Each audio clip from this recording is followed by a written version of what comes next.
अपनी पत्नी को आवाज लगाई, अरे धुंधली बाई जल्दी आओ। जैसे ही आवाज लगाई धुंधली बाई आई और धुंधली बाई को जैसे हाथ का फल दिया और सारा फल का विशेषता बताई है। देवी इस फल को खाओगी ना तुम गर्भवती हो जाओगी, मेरे घर में भी छोटा सा मुन्ना आएगा ना, कितना आनंद करेगा। जब इधर उधर जब पैजनियां बजाता हुआ हमारे घर में रमण करेगा तो कितना आनंद होगा, हम सबको कितनी प्रसन्नता होगी। ये सारी बात उतावले होकर आत्मदेव ब्राह्मण अपनी पत्नी से कह रहे हैं। लेकिन धुंधली बाई, जैसे ही धुंधली बाई के हाथ में फल आया और गर्भवती होने की बात आई, इसके मन मस्तिष्क पर कुतर्क चलने लगा। क्या सोचने लगी? फलाहारेण वा फलभक्षेण गर्भस्यात् गर्भेतरवृद्धिता स्वल्पभक्ष्यं ततो शक्ति गृहकार्यं कथं भवे। यदि मैं इस फल को खाती हूं तो गर्भवती हो जाऊंगी, और गर्भवती हो जाऊंगी तो मुझे कम खाना पड़ेगा। एक समय खाने के नियम बता रहे हैं आप, और यदि एक समय खाऊंगी कम खाऊंगी फिर तो मैं बहुत कमजोर हो जाऊंगी। जब कमजोर हो जाऊंगी तो घर का काम कैसे कर पाऊंगी? फिर तो नौकरानी को ले बुलाना पड़ेगा, और नौकरानी का काम तो मुझे बिल्कुल भाता नहीं। वो तो एक एक करके कटोरा पार करने लग जाएगी। माताओं को कटोरी और बर्तन जो होते हैं ना, इनसे बड़ा प्रेम होता है। एक चम्मच भी इधर उधर हो जाती है तो बस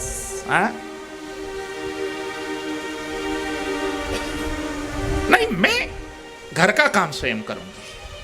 यदि बाई चांस मैं गर्भवती हो जाऊं, मेरा पेट बढ़ने लग जाए, मैंने सुना है अपनी बहन के मुख से कि गर्भवती अवस्था में शरीर में बड़ी पीड़ा भोगनी पड़ती है, उल्टी होती है, जी मिचलाता रहता है, अनेक प्रकार की पीड़ा होती है, दौड़ा नहीं जाता, घर के काम करने की इच्छा नहीं होती, अनेक प्रकार के शरीर में कष्ट होते हैं। यदि बाई चांस हमारे घर में किसी ने आग लगा दिया और मैं गर्भवती होने के बाद मेरा पेट बड़ा हुआ अवस्था में, फिर तो मैं तो दौड़ भी नहीं पाऊंगी, मैं तो जल करके मुझे मरना पड़ेगा। नहीं, मुझे गर्भवती नहीं होना। लेकिन इस फल का क्या करूं? ऐसा सोच ही रही थी, उसी समय धुंधली बाई की बहन आ गई। बहन तू बड़ी चिंतित दिखाई देती है, क्या बात है? उसने सारी बात अपनी बहन को कह दी। अब इस बहन ने कहा, बहना इतनी सी बात के लिए भी तुझे चिंता करने की आवश्यकता है क्या? मैं क्या काम आऊंगी बहन? सुन, तुझे बच्चा चाहिए ना, और गर्भवती नहीं होना चाहती, कोई बात नहीं। बहन तेरी बहन हूं ना मैं, मेरे घर में 10 बच्चे पैदा हो चुके हैं, 11वां बच्चा मेरे पेट में पल रहा है। यदि तुझे बच्चा चाहिए तो मेरे पैदा होते ही मैं तुझे बच्चा सौंप दूंगी। इतना करना कि मैं जो 10 बच्चे घर में है ना, उनको पालने में मुझे मुश्किल पड़ रहा है, तू मुझे पैसे देते रहना बस। पैसे देगी तो मैं सब कुछ करने के लिए तैयार हूं तेरे यहाँ, बस इतना कहना था। ये तो तैयार हो गई। धुंधली बाई ने पूछा कि बहन ये तो ठीक है, लेकिन इस फल का मैं क्या करूंगी? इसकी बहन ने कहा कि इस फल को ले जाकर गैया को खिला दे। गौशाला में जाकर गैया को खिला दी गई। अब आत्मदेव ब्राह्मण शाम को कहीं से आए और प्रश्न किया, देवी तुमने फल खा लिया? धुंधली बाई ने झूठ बोल दी, जी पतिदेव मैंने खा लिया वो फल। आत्मदेव ब्राह्मण को धोखे में रखा धुंधली बाई ने।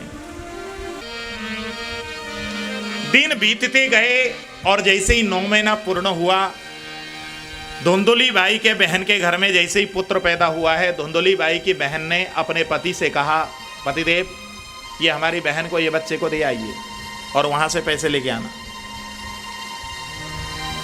धुंधली बाई का बहन का पति आया है, धुंधली को पुत्र दिया है, यहाँ से पैसे हीरे मोती लेकर के वो चला गया।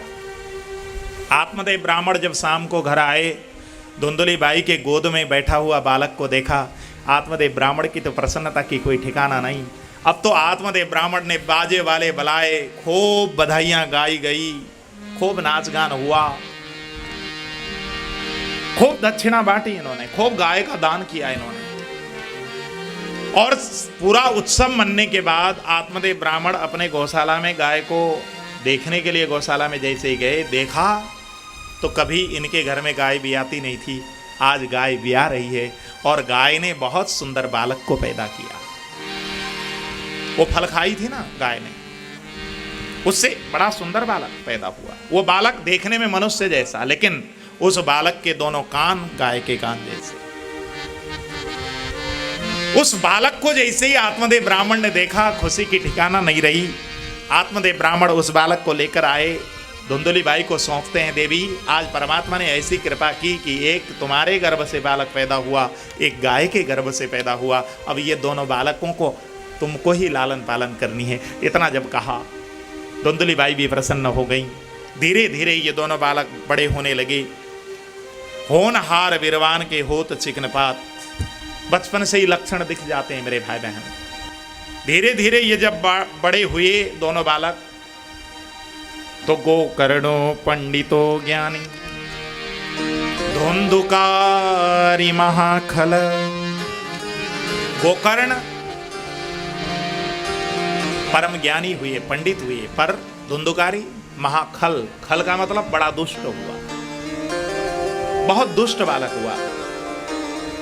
कभी कोई राह में चलता हुआ व्यक्ति उसको दिखाई देता तो वो पूछ लेता, भैया कहां जा रहे हो? और किसी ने कही कि भैया मैं फलाने जगह जा रहा हूं, तो वो तुरंत गलत रास्ता बता देता, नहीं नहीं वहां जाने के लिए ये रास्ता नहीं है, इधर से जाओ, उल्टा बता देता। कोई अंधे व्यक्ति को चलता हुआ रास्ते में जब देखता तो वो जाकर के उसका हाथ पकड़कर गड्ढे की ओर इशारा करता, भैया इधर से जाओ, इधर गड्ढा है। जिधर साफ रास्ता था उधर तो जाने नहीं देता ये, और गड्ढे की ओर। और कोई वृद्ध पुरुष को चलता हुआ देखता तो पीछे से जाकर घुटने में प्रहार कर देता, वो गिरता तो ये खिलखिलाकर हंसता। ऐसा दुष्ट बचपन से ही इसका प्रवृत्ति। और जब ये बड़ा हुआ, धीरे धीरे चोरी की आदत पड़ गई, डकैती करने लगा, बड़ा डाकू बना। जो न करने वाले कर्म वो सारे कर्म करने लगा। अनाचार, अत्याचार, पापाचार, मांसाचार, हत्या, हिंसा, ये सब में प्रवृत्त हो गया ये। जब आत्मदेव ब्राह्मण के पास कोई आकर अपने पुत्र के विषय में जब शिकायत करता तो आत्मदेव ब्राह्मण को बहुत गुस्सा। अब कर भी कुछ नहीं कर सकते थे, करें क्या, मजबूरी थी इनकी, पुत्र बलिष्ठ था, अब धमका देता था, अब बोलें क्या। एक दिन आत्मदेव ब्राह्मण अपने घर में बैठे बैठे रो रहे थे। अचानक गोकर्ण जी का आगमन हुआ। गोकर्ण जी ने पिताजी को रोता हुआ जब देखा, गोकर्ण जी ने जाकर पिताजी को समझाया, पिताश्री आप रो रहे हैं क्यों? हे पिताश्री, आपको रोने की आवश्यकता नहीं। देहे स्थिमां सरुदिरे भीमतिं त्यजत्वं जाया सुतादिषु सदा ममतां विमुञ्च पश्यानिशं जगदिदं क्षणभङ्गनिष्ठं वैराग्यरागरसिको भुवि भारयुक्तः वैराग्यरागरसिको भवभक्तिनिष्ठा। हे पिताश्री, आप जैसा भगवान का भक्त होकर भी इस प्रकार रुदन कर रहे हैं आप? नहीं पिताश्री, अहंता और ममता इन दोनों का परित्याग कीजिए। अरे पुत्र क्या करता है, पत्नी क्या करती है, परिवार क्या करता है, अड़ोसी क्या करता है, पड़ोसी, आप जैसे एक विद्वान व्यक्ति को ये सब चिंता नहीं करनी चाहिए।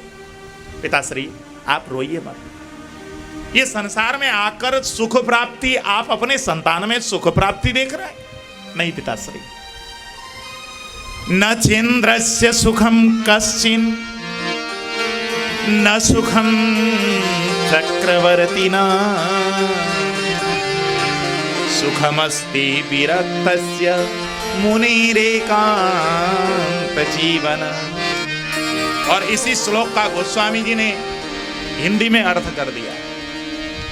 इस श्लोक का अर्थ किया, गरीब कहे धनवान सुखी, धनवान कहे सुख राजा को भारी, राजा कहे सुख चक्रवर्ती को, चक्रवर्ती कहे इंद्र सुखारी। इंद्र कहे चतुरानन को सुख, चतुरानन कहे सुख विष्णु को भारी।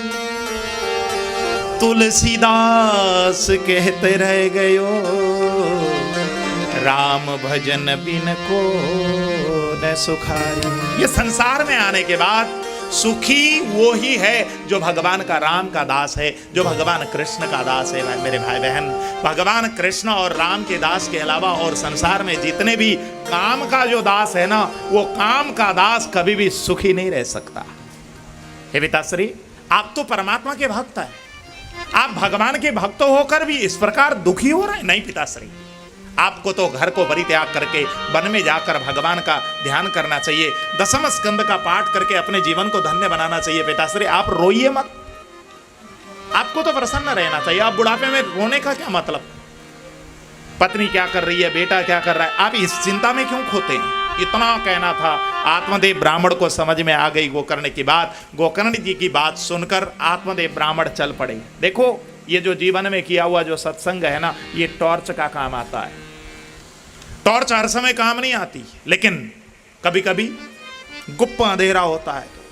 देखो, ये जो सत्संग है, ये सत्संग भी टॉर्च की भांति काम आती है। ये हर समय काम नहीं आता, ये फालतू जैसा दिखाई देता है, लेकिन जीवन के ऐसे भी पल आते हैं मेरे भाई बहन, जहां आगे जाएं तो गड्ढा, पीछे जाएं तो खाई, ऐसी अवस्था भी आती है व्यक्ति के जीवन में। उस समय ये जीवन में किया हुआ जो सत्संग है उस समय काम आता है, उस समय ये बहुत याद आती है, ये उस समय बहुत उपयोगी होती है।